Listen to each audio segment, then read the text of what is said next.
Este podcast es posible gracias al apoyo de The International Women's Media Foundation. Somos Comadres al Aire. Estamos en confianza. Fuego, fuego, oh, oh. Yo tengo un fuego por dentro, no lo puedo apagar, no lo quiero apagar. Yo soy Valeria Fernández. Y yo soy Maritza Félix, Toñita Machetes. Hola, comadres y comadre Maritza. La verdad es que tengo muchos días pensando en lo frágil que es la vida, porque hace poco se acaba de cumplir el aniversario luctuoso de un amigo muy querido que tuvo una muerte muy inesperada que la verdad nos dejó muy solos, nos devastó. Y me pongo a pensar en lo mucho que dejamos a veces sin prepararnos, porque pensamos, no sé, que vamos a ser eternos, que vamos a estar acá por siempre. Te entiendo mucho mejor de lo que crees porque honro las vidas que me rodean y a mis muertos también. Desde muy pequeñita he tenido que enfrentarme con la muerte. Mi papá falleció de un ataque al corazón cuando yo tenía 3 años. Luego, el que se convirtió en mi papá, mi tata. Y así muchos a los que amo todavía, pues se me han ido, ¿no? Se van a esta eternidad de la que hablamos. Y duele tanto, Marisa, que a veces no sabemos cómo afrontar las pérdidas, cómo pasar por ese duelo. Hablar de la muerte es muy doloroso. Y entonces el mexicano lo hace cómico para evitar ese dolor.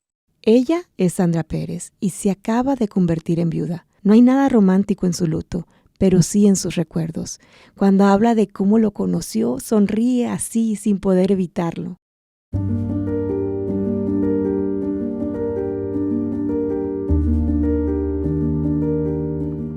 Estamos en el parque y él traía una camisa de las Chivas, entonces me llamó la atención y le pregunté, oye, ¿de veras le vas a las Chivas o nomás traes la camisa, no?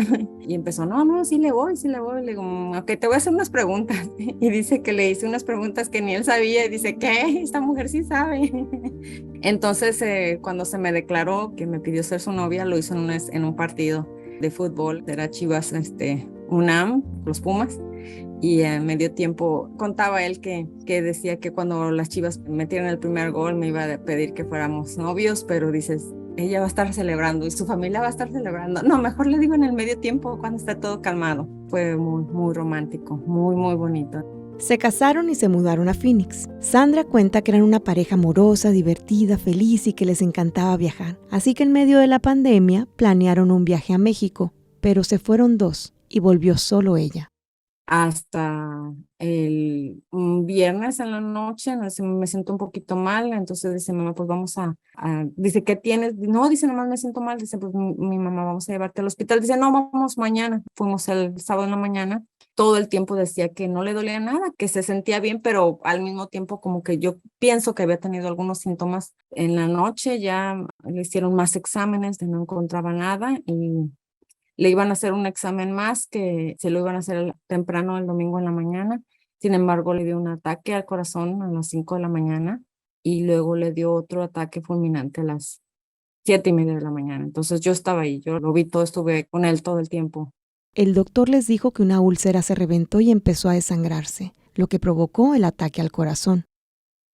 Fue muy, muy impactante, doloroso, sorprendente de que era un hombre muy sano, un hombre que decía que se sentía bien, que no sentía ningún dolor. Y yo sabía que si él hubiera tenido un dolor, él hubiera hecho un escándalo, porque así son los hombres, ¿no?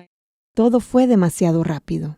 A mi papá, que jamás lo había visto llorar, lo vi llorar. Y a mis hermanos, o sea, perdiendo un hermano, ¿no? Porque un hermano mayor, repasando cada minuto para saber entre mi familia y yo, ¿qué hicimos mal? No notamos algo, no había nada que notar. Mi esposo se comportó exactamente igual, culpándonos, torturándonos, pensando que si hubiéramos hecho algo diferente.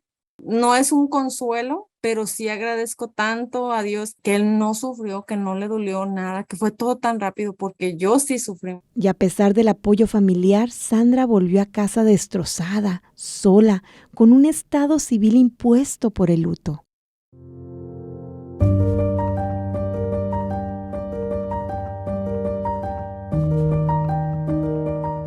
Habíamos manejado a Mexicali y volamos desde ahí hasta Guadalajara, entonces mi esposo le encantaba, le fascinaba manejar. Me bajo del avión, voy a Mexicali, agarro el coche y cruzas la frontera y dices, esto no está pasando porque me fui con mi esposo bien y ahora lo traigo en unas cenizas. estoy cruzando la frontera y traigo a mi esposo, pero es cenizas, mi esposo no está aquí, no está, o sea, es increíble, increíble que haya pasado tan rápido. Llegas a la casa y dices, se me hace que me va a llamar y ahí viene, ¿no? O voy a escuchar su voz que me dice, ya llegué, pero no, eso no va a pasar nunca. Y pues tienes que acostumbrarte, tienes que ser fuerte y levantarte. Y aprender a vivir sin él. Lo que más me dolió fue cambiar mi contacto de emergencia en mi trabajo y en mi escuela, porque era mi esposo. Eso fue lo más doloroso, porque yo creo que fue lo primero que hice. Sandra dice que su esposo era precavido, que planeaba y aunque bromeaban de la muerte, nunca tuvieron una conversación seria al respecto. Entonces, cuando mi esposo y yo hablamos de la muerte, porque sí llegamos a hablar de la muerte, yo le preguntaba, oye, ¿qué vas a hacer si me pasa algo, si me muero? Y mi esposo no quería hablar mucho, pero decía, voy a hacer un fiestón tan grande, voy a cerrar la colonia, aquí toda la calle, voy a hacer fiesta y que no sé qué. Dice, no, voy a echar la casa por la ventana. Y le digo, mamá, está bien. Y dice, ¿y tú? Y le digo, no, le digo, yo no voy a cerrar, no voy a hacer fiestas, de mensa gasto mi dinero ahí. Le digo, lo que yo voy a hacer, me voy a ir a un viaje y voy a llevar tus cenizas a donde siempre quisiste ir. Y le decía, a un país, no X. Y le digo, a Italia, a Venecia o no sé. Y le digo, y ahí las voy a echar porque ¿qué es lo que querías tú? Y me decía, ay, qué mala. Dice, no vas a hacer fiesta. Y yo sí, le digo, yo no voy a gastar dinero.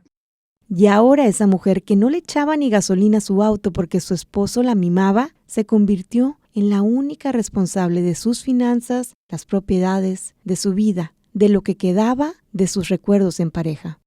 Pero sí hubiera sido bastante útil tener una persona que me dijera, mira, así se le hace en la corte, así porque arreglar cuentas, arreglar cosas de tarjetas de crédito, arreglar todo, me lo aventé yo sola. Y entonces ella se prepara para cuando le toque irse.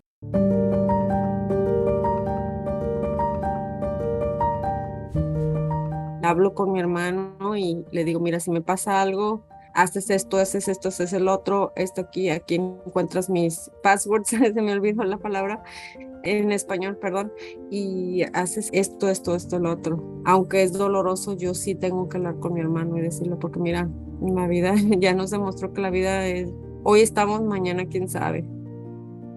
Qué difícil es todo esto, ¿no? Desde el principio, porque uno no se prepara para la muerte, porque siempre pensamos que tenemos tiempo después, así he estado yo, todavía no he hecho nada. Fíjate que nosotros en casa este verano hicimos ya el testamento, un fideicomiso, dejamos todo en orden por si faltamos. Mi esposo y yo nos tuvimos que sentar, Valeria, a platicar de lo más incómodo del mundo. ¿Qué pasa si nos quedamos en estado vegetativo? ¿Queremos que nos desconecten o no? ¿Quién se va a quedar con los niños, hasta el perro? ¿Cómo vamos a distribuir lo poquito que tenemos? No tenemos mucho, pero ¿qué pasa también si uno de los dos sobrevive? Si se vuelve a casar, tantas cosas. Tantos temas y tanto lío legal. Porque aunque uno no tenga mucho, trámites sencillos como cambiar el contacto de emergencia, por ejemplo, como nos decía Sandra, se vuelven un recordatorio del luto, la pérdida y la inminente ausencia.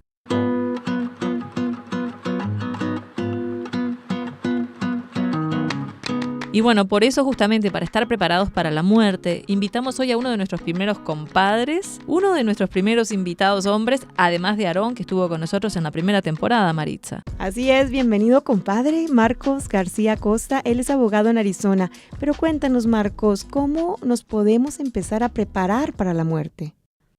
Lo primero es tener un inventario. Lo segundo es cuál es la herramienta adecuada que necesitas. En general, casi todo mundo necesita un testamento. La ley y la manera como se implementa va a cambiar de país en país y de estado en estado, pero si mueres sin un testamento y no hay alguna manera de que tus bienes pasen por otros mecanismos, se puede abrir lo que se llama un juicio testamentario, en donde básicamente alguien viene a reclamar, tiene que tener algún parentesco cercano, y las reglas del estado o de la jurisdicción entran en juego. ¿Y qué pasa si no tienes un testamento? Básicamente, si estás casado, en regla general le queda a tu cónyuge. Si tienes hijos de otro matrimonio, se divide entre el cónyuge y los hijos del otro matrimonio. Si no tienes hijos, si no tienes cónyuges, entonces podrían quedar a tus papás o a tus hermanos, y ahí es donde va cayendo como cascadita hasta encontrar a alguien que pudiera ser heredero de esas cosas. El problema que tienes ahí es de que le tienes que probar a la corte tu parentesco y, bueno, que calificas para recibir lo que sea del difunto. Cuando tienes un testamento, obviamente se simplifican todas las cosas. ¿Por qué? Porque tú le estás diciendo a la corte y le estás diciendo al mundo, esto es lo que tengo y estas son las gentes a las que quiero que se vayan. Entonces le quitas eso. ¿En qué casos es necesario no nomás el testamento, sino un fideicomiso? Los fideicomisos tienen generalmente más utilidad a lo que yo le llamo los extremos de la vida. O sea, cuando tienes hijos chicos o cuando tú ya estás muy grande, y no necesariamente porque vayas a morir, sino si te llega a pasar algo, la muerte puede ser una de ellas. Ahí le estás dejando las propiedades o los bienes que tú tengas en trust, o sea, para el bien o para el beneficio de ciertas personas, generalmente pueden ser menores de edad. ¿Y para eso puede ser válido solo un papelito, por ejemplo, con una firma, o se necesita algo más? Existe aquí lo que se le llama el testamento holográfico. Básicamente, si tú lo escribes a mano, o si tú lo escribes, lo imprimes y lo firmas, eso puede ser más que suficiente. Obviamente puede tener huecos. Por ejemplo, tú dices, le dejo mi casa a mi cuñado, ¿ok? Pero resulta de que tú, aparte de casa, tienes carros, tienes joyas, tienes ropa, tienes cuentas de bancos, etcétera. Entonces, si es todo lo que escribiste, es lo único que la corte probablemente considere, y todo lo demás tendría que disputarse en términos de las reglas del estado o del país donde estés. Si no lo haces correctamente, estás dejando a tus herederos o a tus descendientes, pues lo estás dejando a que tengan que resolver esos problemas después. Lo que uno trata de hacer teniendo todo eso es evitar de que ellos se vayan a estar peleando. Que uno diga, no, es que yo me merezco más por esto, lo otro y aquello, o tú no te mereces nada, o que haya ese tipo de situación. O todos nos merecemos igual, aunque haya habido ciertos problemas en la familia. Ahí es donde es la oportunidad para la persona de decidir todas esas cosas. ¿Y qué pasa con las deudas, Marcos? ¿También se heredan? Si es puramente financiera, el beneficiario de las cuentas sería el que tiene derechos. Si recuerda, les estuve mencionando de que existen mecanismos alternativos en donde no necesariamente necesitas tener un testamento o dejar dicho explícitamente, simplemente con que pongas, por ejemplo, en cuentas de banco, cuentas de inversiones, cuentas de retiro, seguros de vida, con que pongas ahí quién es el beneficiario, eso es más que suficiente. En el momento en que tú falles, ellos puedan reclamarlo. Pero si son deudas muy grandes, la obligación durante el juicio testamentario es informarle a toda la gente a la que se le debe, ¿sí? Se puede hacer también por publicación, y ahí, una vez de que se cierra completamente el juicio, si se le quedó debiendo a alguien, ellos ya no tienen derecho a venir a reclamar. ¿Y qué pasa cuando uno tiene propiedades en diferentes partes del mundo? Lo que yo le recomiendo a la gente es las cosas que tengas aquí, resuélvelas aquí con un testamento aquí, las cosas que tengas en otro país, resuélvelo con un testamento allá. Es la manera más fácil porque las cortes americanas tienden a ser más flexibles, y si les traes un testamento de otro país, puede ser que lo consideren si no hay ningún conflicto y no hay ninguna oposición. Lo reverso no siempre ocurre. Si vas a Guatemala y les llevas un testamento americano, sí, pues a lo mejor lo van a sospechar o no le van a querer hacer caso. Ya nos ha pasado en cierto número de situaciones. Marcos, dinos la verdad, ¿qué opinas de heredar en vida? Lo que sí es importante es de que la gente tenga mucho cuidado de no andar dando las cosas antes de morir por cierto número de situaciones. Una es de que pierdas control de ellas. Una vez que se lo das, ya no es tuyo. Y la otra es de que puede causar impuestos en el lado del que lo recibe. Qué interesante y qué importante. Por eso nos vamos a quedar con muchas ganas de seguir charlando un poco más de esto, pero para eso tenemos Facebook. Así que, compadre Marcos García Acosta, abogado en Arizona, te agradecemos por acompañarnos y te esperamos para hablar en vivo en nuestro Facebook muy pronto de este tema. Fuego, fuego. Estás escuchando Comadres al Aire. Y no seríamos comadres y compadres sin ti. Recuerda seguirnos en nuestras redes. Estamos en todas como Comadres al Aire. También en Spotify, Apple Podcasts, Amazon y casi cualquier plataforma del mundo que se te ocurra. Ahí nos vas a encontrar. Y por supuesto, YouTube.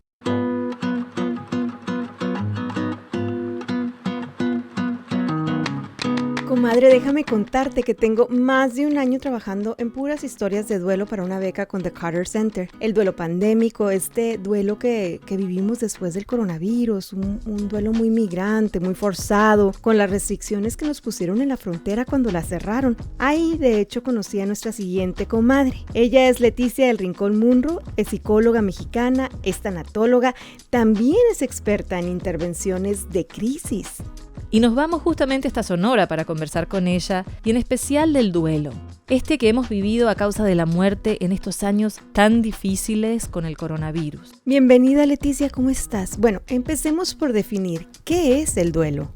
Duelo es un término que se maneja en relación a las pérdidas, que significa dolus, que es dolor, sufrimiento ante la pérdida. Y el ser humano le implica, ¿verdad?, en toda pérdida pasar por un proceso que es un tiempo en donde hay un camino a avanzar en ese sufrimiento ante esa ausencia. Y no solo tiene que ver con en la línea de la muerte, sino también ante cualquier separación abrupta, ante cualquier situación simplemente de pérdida, una ruptura de un vínculo, de una relación de pareja, de trabajo. Podemos vivir pérdidas múltiples, ¿no? ¿El duelo en la pandemia se vivió o se sigue viviendo diferente? Se torna sumamente diferente porque hay toda una línea de atención funeraria distinta a lo común, ¿no? De hecho, no puedes tener el cuerpo presente como tal. No puedo observarlo, no puedo abrazarlo, no puedo despedirme. Ahora sí que del cuerpo, ¿no? Y en definitiva, en muchas ocasiones, como no vi el cuerpo, no puedo constatar que fue él, ¿no?, quien murió. Y entonces me quedan muchas dudas. De hecho, esa es una de las intencionalidades de los ritos funerarios. Que yo pueda ver el cuerpo, que yo me pueda despedir de ese cuerpo, que yo pueda constatarlo, porque mi mente no va a permitir que eso pues sea una realidad digerible, ¿no?, inmediatamente. Entonces sí, se ven obstáculos, vaya, para que ese duelo se vuelva un duelo sano, pues, porque si no lo vi, si no estuve en ese ritual funerario y lo cremaron, ¿qué me hace constatar que esa persona que murió era mi familiar como tal, ¿no? Y bueno, la tramitología, ¿verdad?, de traer el cuerpo, traer las cenizas, el decidir desde la lejanía qué hacemos, ¿no?, a dónde va a estar, ¿no? Porque a veces esa es la disputa, a veces familiar, de unos quieren que esté en el pueblo de origen y otros no, acá en la ciudad. Entonces sí hay muchos elementos importantes que se viven muy intensos ahora en pandemia. Leticia, pero ¿cómo podemos identificar si lo que estamos viviendo es un duelo? O sea, sabemos que hay etapas, pero a veces nos vamos de una a otra y nos salteamos una, luego volvemos. ¿Cómo podemos saber si ya superamos estas pérdidas? Hay diferentes autores que manejan diferentes etapas, ¿no? En la gran mayoría hablan de la negación como etapa inicial, en donde yo pues no puedo aceptar esta realidad y como tal me resisto y me niego a ella. Hay un estado de confusión, ¿no?, de desorganización o de incredulidad, en donde yo no comprendo qué es esto que está sucediendo como tal. Hay una etapa de tristeza o depresión, ¿verdad?, que me implica llorar, ¿no?, y lamentarme por esta situación de ausencia. Otra de enojo, ¿no?, de ira, que a lo mejor no es propiamente enojo contra la persona que falleció, sino contra Dios, contra la vida, contra los médicos como tal. Y bueno, hay una etapa de aceptación al final, ¿no?, donde pues comprendo lo trascendental de esta muerte y pues acepto que aunque ya no esté, puedo tener planes a futuro como tal, ¿no?, planes sin él, aunque sean, pues, ¿por qué no?, en honor o en memoria a él, ¿no? Pero básicamente esas son las etapas que se manejan, ¿no?, en el proceso de duelo. Hay un tiempo preciso, ¿no?, pero comúnmente se maneja un periodo entre 1 año o 2 años, dependiendo de la forma en que murió ese ser humano. Se dice que si se tuvo una enfermedad y dio tiempo a eso, a tener convivencia, a lo mejor a dar cumplimiento a anhelos, ¿no?, a corto plazo. ¿Cuánto dura un duelo, Leticia? Hemos visto casos de personas que se recuperan rápido, por así decirlo, y otras que nunca. Bueno, se dice que en 1 año, 1 año y medio podemos otra vez pues entrar en esa línea de funcionamiento, ¿no?, consistente en todas las áreas en donde se desenvuelve el individuo. Pero cuando ya estamos hablando de una muerte pues violenta, abrupta, ¿verdad?, pues sí nos implica más tiempo para procesar esto, porque emociones muy intensas y otra vez la variante de la edad, la variante de estrategias de afrontamiento, la variante de dependencia o de conflictiva con ese individuo y que no resolví, y la variante de mis anhelos en relación a lo que yo quería hacer con esa persona y los anhelos que esa persona tuvo porque yo quería que él lograra, ¿no?, o yo supe que él quería lograr tales o cuales objetivos en la vida, y eso es totalmente pues un dolor muy grande, ¿no?, como tal. El individuo tiende a autoevaluarse, ¿no?, pero cuando estamos sumamente deprimidos, sumamente aislados y con pocas redes de apoyo, pues se dificulta un tanto dar autoobservancia, ¿no?, de que ya requerimos de atención especializada. Por eso es que es importante nuestra red de apoyo también que esté pues siendo un referente, ¿no?, que nos dé opinión, ¿no?, con respecto a ya llevas 5 meses y sigues sin querer comer o sin dormir adecuadamente, no se integra al trabajo. Yo creo que la medida está en la línea de la funcionalidad. Si volteamos a ver al individuo en qué área se desenvuelve, desde ahí podemos partir. Si el individuo estudiaba, trabajaba, socializaba, ¿no?, tenía conductas de autocuidado, son elementos importantes que hay que observar, autoobservar u observar en el otro. De tal manera que si yo ya tengo meses, 3, 4 meses aislado, sin querer comer o comiendo demasiado, durmiendo muy poco o durmiendo demasiado, estoy aislada la mayor parte del tiempo, ya no quiero incorporarme a ningún grupo social, mi rendimiento académico, mi rendimiento laboral han disminuido en gran medida, pues son elementos que tengo que voltear a observar y que requieren de atención especializada como tal. ¿Hay alguna diferencia en cómo los hombres y las mujeres enfrentamos el duelo? Quizá es algo cultural también.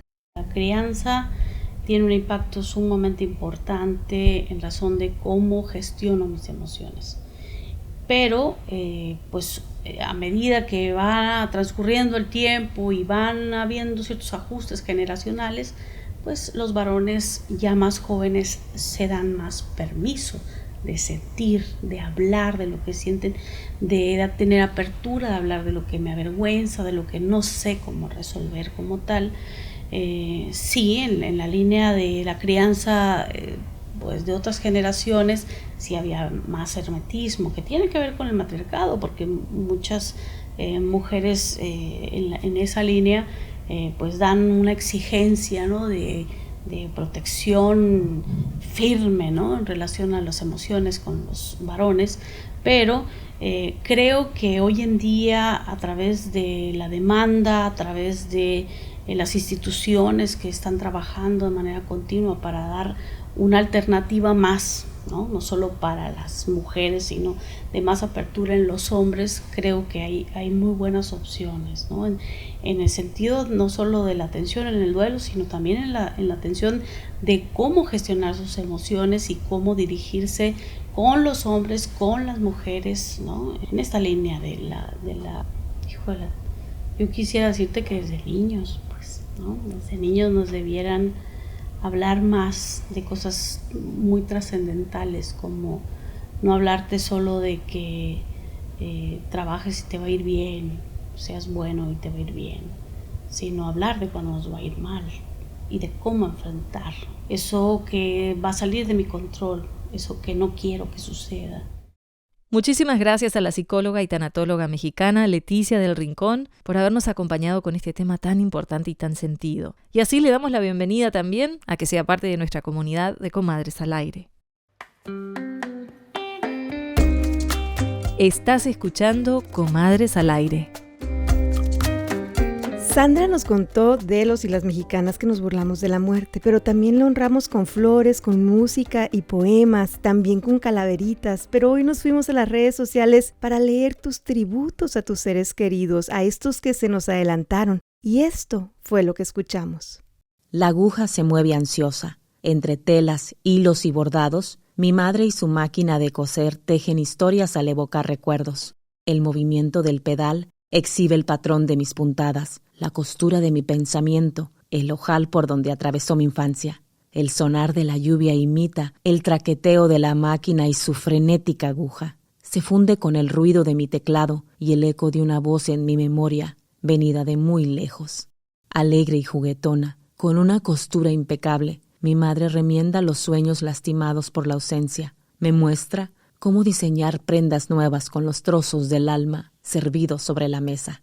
De todo esto, su mano que amorosa zurce los tejidos rotos es lo que más me enternece. La muerte tramposa a ella, aquel abril te sorprendió. No estábamos listos, qué golpe nos dio. Aunque ella dio alertas, no la vimos llegar. No la conocíamos ni su cara ni su hablar. Aunque aún lo pienso, entiendo que te eligió o que vos te ofreciste y mi vida cambió. Desde entonces, papi, nunca más miedo le tuve. La miro muy de frente, al fin lograrlo pude. Te fuiste de viaje, papi, ese fue tu camino. Con el tiempo aprendí a aceptar el destino. Te busco en las estrellas, te hablo todo el día. Creo que te escucho, claro que sos mi guía.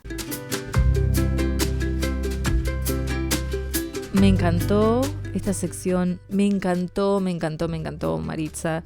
Sobre todo el poema tan sentido, tan hermoso. Muchas gracias por compartirse con nosotros a toda la audiencia que nos mandó este arte. Y nos vamos, mi Vale, con el corazón lleno de amor, de admiración y consuelo al sabernos juntas en esta búsqueda de la paz tras tantas pérdidas que afrontamos en silencio. Y entre comadres, ya saben que aquí estamos. Les mandamos un apapacho. Así es, con toda el alma. Te agradecemos por tu tiempo y no te olvides que puedes escuchar este podcast visitando nuestro canal de YouTube o en Spotify y iTunes. Estamos siempre como Comadres al Aire. Y hoy los dejamos con otro poema de la poeta Martina Perrone, que no es casualidad, es mi prima y que tiene mucho talento. Aquí les va. Así la vida, tan cargada de fin, así la muerte, tan llena de andares. Entre las manos, el último tibio aliento, tan repleta de vida la muerte, también un deambular eterno, acto sin fin, un precipicio para retornar.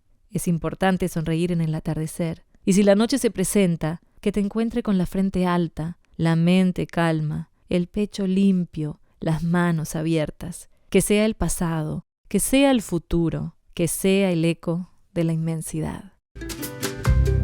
Comadres al Aire es una producción de Ave Phoenix Productions y Conecta Arizona. Se transmite por Radio Bilingüe. Nuestras productoras ejecutivas son Marisa Félix y Valeria Fernández. Productor Rubén Tapia. Música del show La Muna. Gracias a The International Women's Media Foundation por patrocinarnos y en este episodio también gracias a The Carter Center por el apoyo para la realización de este podcast. Y gracias a ti por escucharnos.